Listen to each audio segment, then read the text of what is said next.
Hi everyone, welcome back. In the previous video, we looked at external analysis. Right? So we talked about some elements of the external environment around the firm that can influence our success. Right? In this video, we're going to be talking a little bit about internal analysis, right? Things going on inside of our firm, right? That can ultimately determine our success. And again, this is not a comprehensive overview of everything that's contained within the book chapter.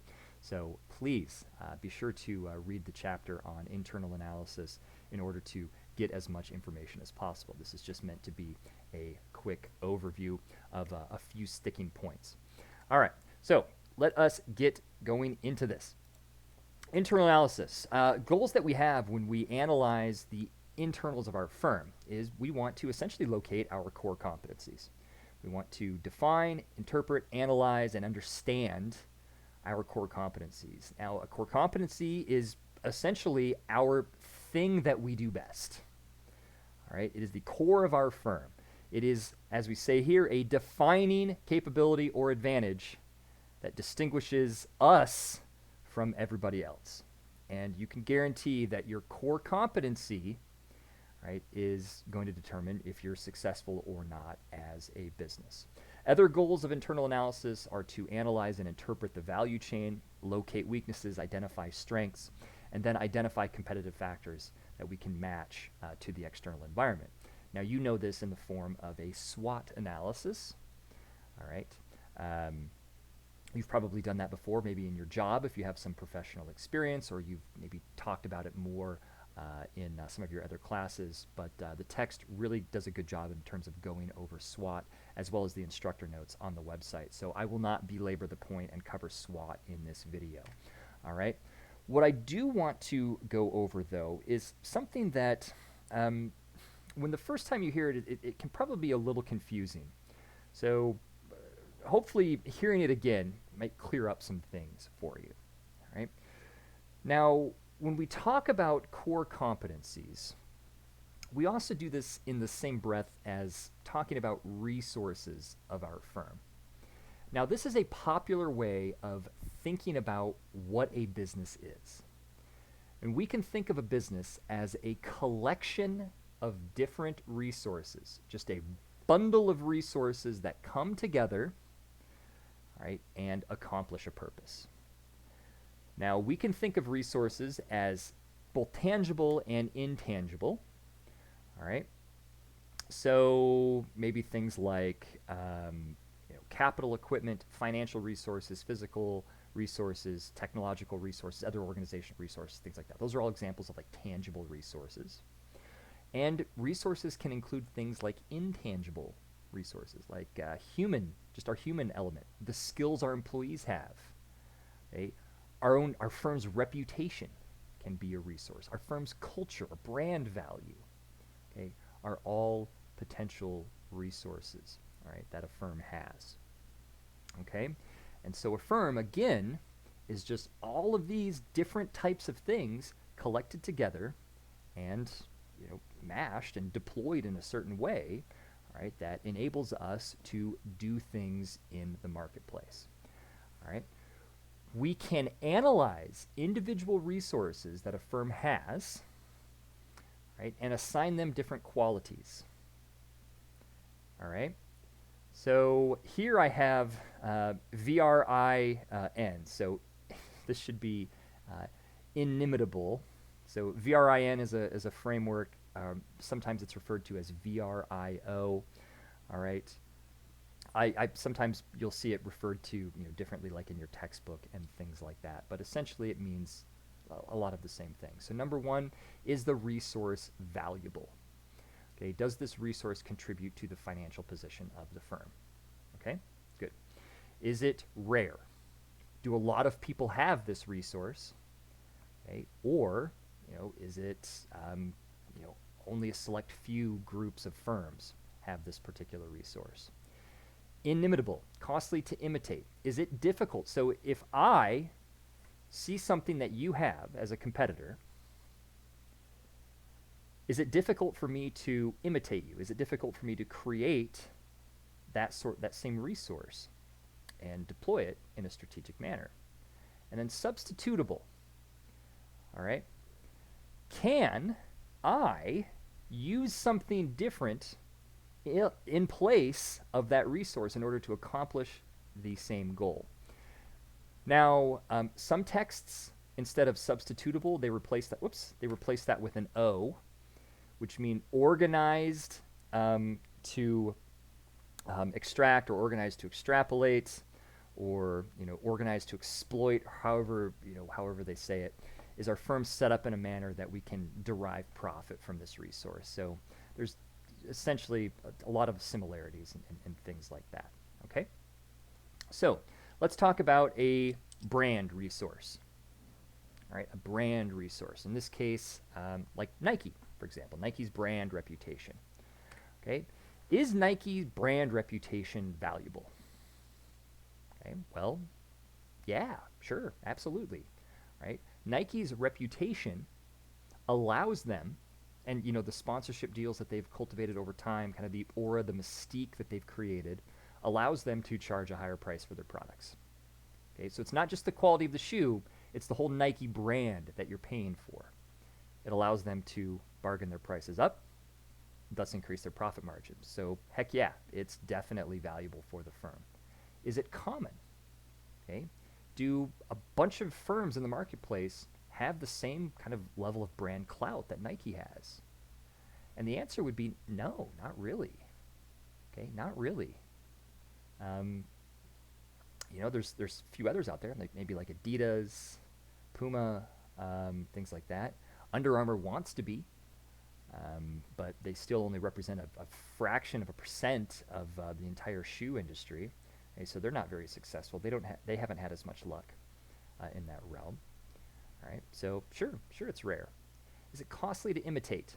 So imagine if I was a firm, a competitor, like a new shoe manufacturer, and I wanted to imitate your brand. I wanted to have the same level of brand recognition, the same level of brand clout that you have as Nike. Right? Would it be costly for me to do that? And the answer is a resounding yes. Right? It would take me years, millions of dollars in advertising, just dedication, in order to create the same sort of brand aura that Nike has. So for sure, it's definitely costly to imitate. And is it non-substitutable? Okay, if I wanted to accomplish the same strategic goal, in this case, charging a premium price for my shoe, could I slot in something else other than brand reputation? And that's difficult. That's difficult. Maybe not. It's kind of hard to say without going deeper into the industry. So maybe that's kind of a medium one.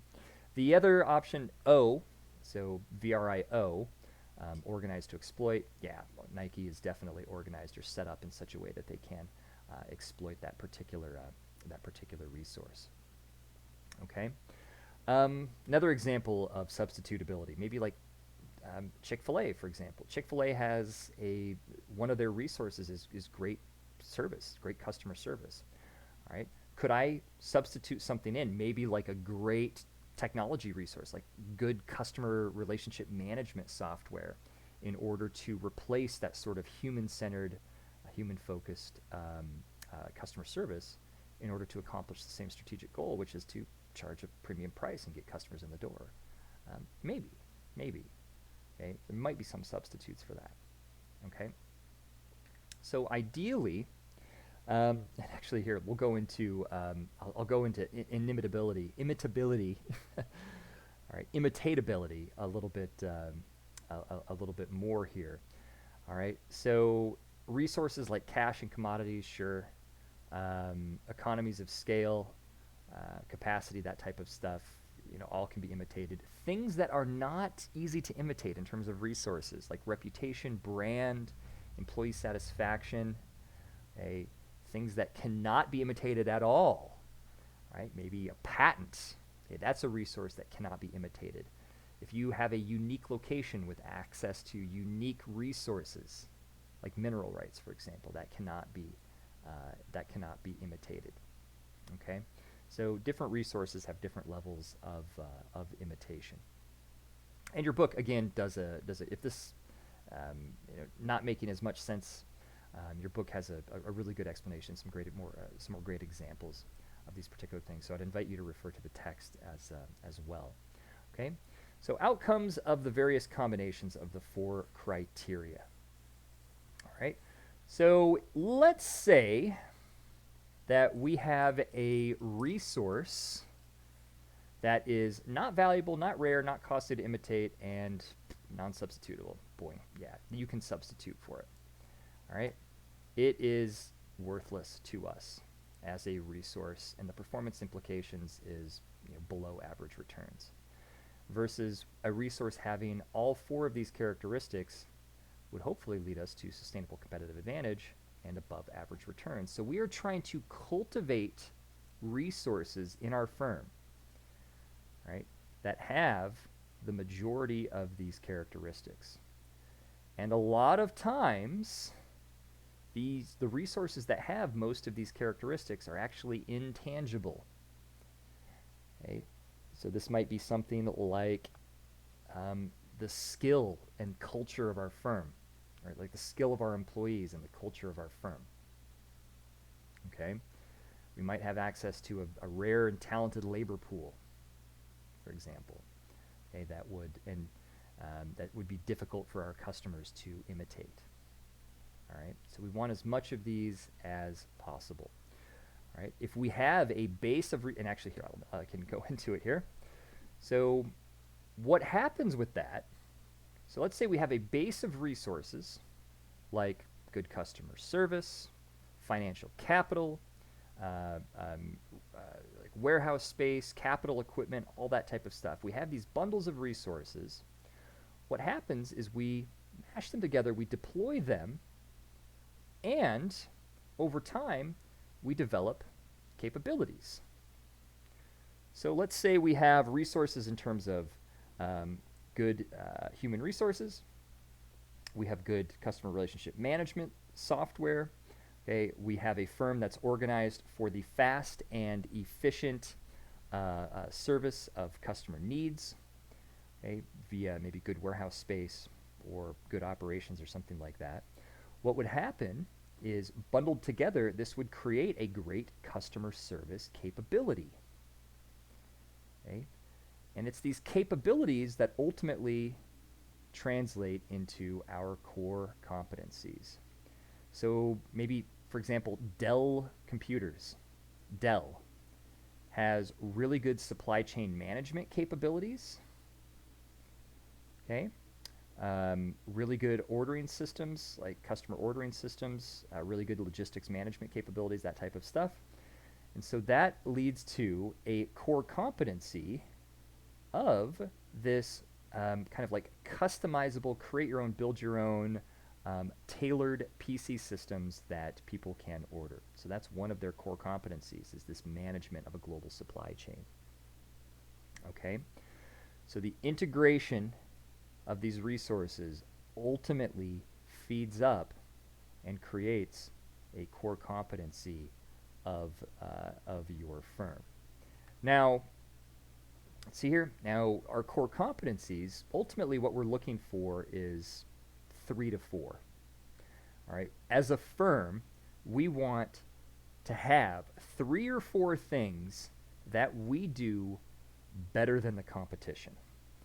If we focus on having fewer, right, we are putting all of our eggs in one basket, and a change in the market or an imitation from competitors could erode our competitive advantage.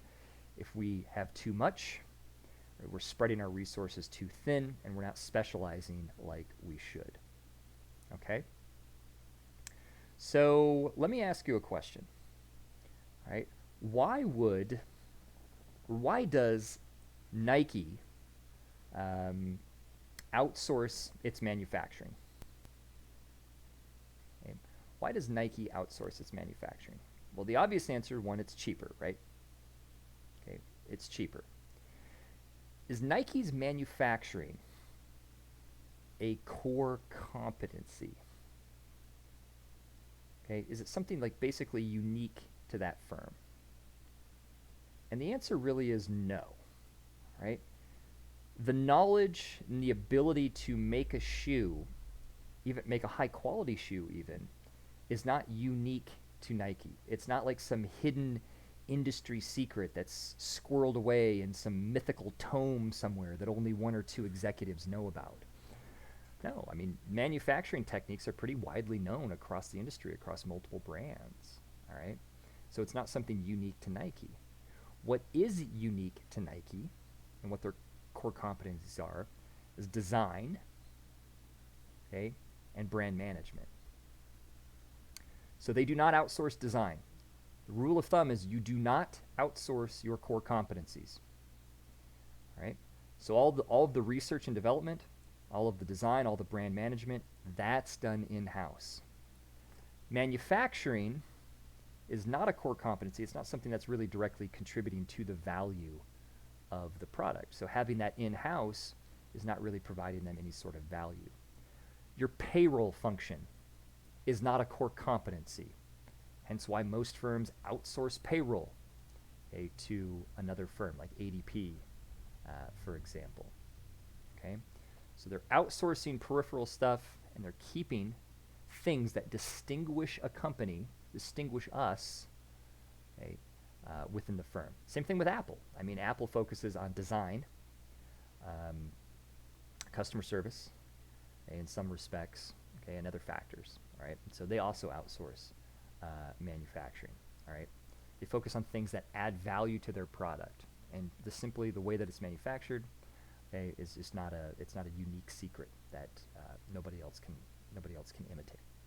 All right, I always bring up an example of Southwest. All right, Southwest has a unique set of resources that enables them to charge lower prices. All right. So, for instance, their fleet consists of standardized aircraft.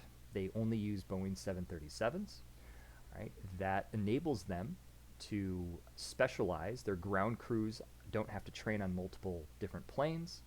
Once they learn how to service a 37, they know how you can plop them down in any airport and they'll be able to operate.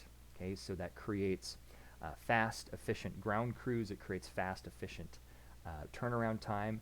They specialize in underserved airports, so secondary airports and things like that. That saves them on fees.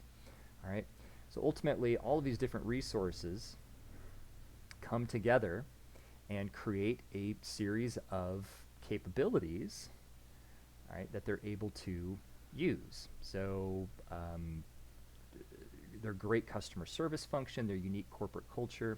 And in fact, they've developed a capability around hedging. They've been able to really successfully predict movements in oil prices and buy futures, and ultimately save on cash versus their competitors. So their hedging capability has been fantastic. So Southwest is very well known for their resource base and their capabilities within the aircraft industry. Okay, and how they essentially apply them. Okay, the last part here that your chapter talks about is value chain analysis. All right, and value chain analysis is really important, and I would encourage you to read this in the chapter and then maybe read it again, because it's really cool. A value chain is essentially a map. It's a step-by-step process in terms of how we get from point A to point F or G. Something like that, right? So it starts from our raw materials, how we take something in the raw material phase and then transform it into our final product. And it details each stage along the way, all right? And so here, let me kind of go down here. So we have, first of all, our primary activities. All right, and these are all the things that are directly associated with the creation of our product. All right, whether it be a product or a service, for example. So this could be our operations, or distribution, and things like that, or our point of sale origin at the retail store, or our after-sales service, for example. And we also have support activities. Support activities are things that support the entire operation, but they're not necessarily directly touching the product. So these would be things maybe like our human resource management department, for example. Through the hiring, firing, training, maintenance of our personnel, we are indirectly influencing how our product functions. Okay, so this is called or they originally called it like the fishbone diagram or the herringbone diagram, but we can map out our firm in a way like this. Now, this is a generic value chain, a generic firm. Yours could be different, but it's essentially all the steps that you take to get from point A all the way to the end. All right, so let's just say we're a generic manufacturing firm. We're manufacturing a widget. All right, we're bringing in raw materials inbound here. We are doing something to them. We're fabricating components. Maybe we're sending them to a warehouse, and then we're selling them either to a retail store or direct to consumer, something like that. And then maybe we're providing sort of after-sales service, like installation, customer support, parts, repair, that type of stuff. If this first little section here, starting from all the way to the left to this big bold line, if that represents the cost footprint of all of these primary activities, then, and if from here to here, this final bold represents how much we can sell the product for, then the difference is our margin. Now, ideally, everything that we're doing at every stage of the value chain is adding value and thus pushing this margin out, or it's reducing the cost footprint. Okay, this little herringbone here. Right? And then all of our support activities are up top. They're listed horizontally because they cut across and support each one of our functions, all right, like our HR thing that we just talked about. Okay? So when we're doing an internal analysis, understanding our complete value chain allows us to answer these questions. Is what we're doing contributing value to the firm? So, for instance, Whole Foods, their whole strategy is to sell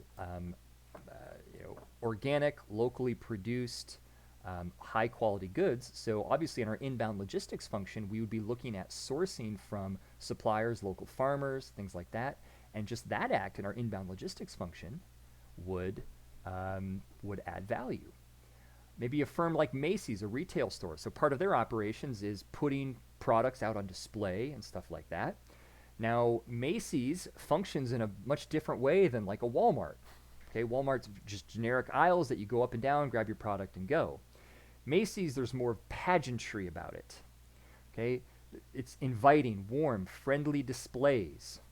Okay, you're encouraged to try things on in front of the mirror. If you've ever been to like the makeup counter, it's a fun experience. Okay, they put you're able to try things on. Okay, and make a day of it. All right. So their operations are set up in a different way that provides value for Macy's specific customers. Okay? So we'll go more into kind of these types of things when we talk about our different strategies, like differentiation, low-cost leadership, and things like that. All right? So if something is not providing value, so for instance, our marketing and sales function is not adding value, either in the case of a cost reduction or a margin increase, all right, then we have to look at that particular function and do something about it. Okay? Based upon our resources and our capabilities, maybe we have to identify and create or garner new resources, bundle them in a way to create new capabilities, okay, and thus improve the value chain analysis of our firm. Okay? So that's essentially what this chapter is getting at with regards to internal analysis. There's a lot more to unpack with this particular chapter. So again, I would encourage you to dive in there and read both chapters of the text in order to get a better get a better understanding of this. And then, yeah, feel free to ask any questions that you might have. All right, we're at 25 minutes. That's long enough for a video on internal analysis, so we'll cut it there. All right, and thanks again, guys. Take care.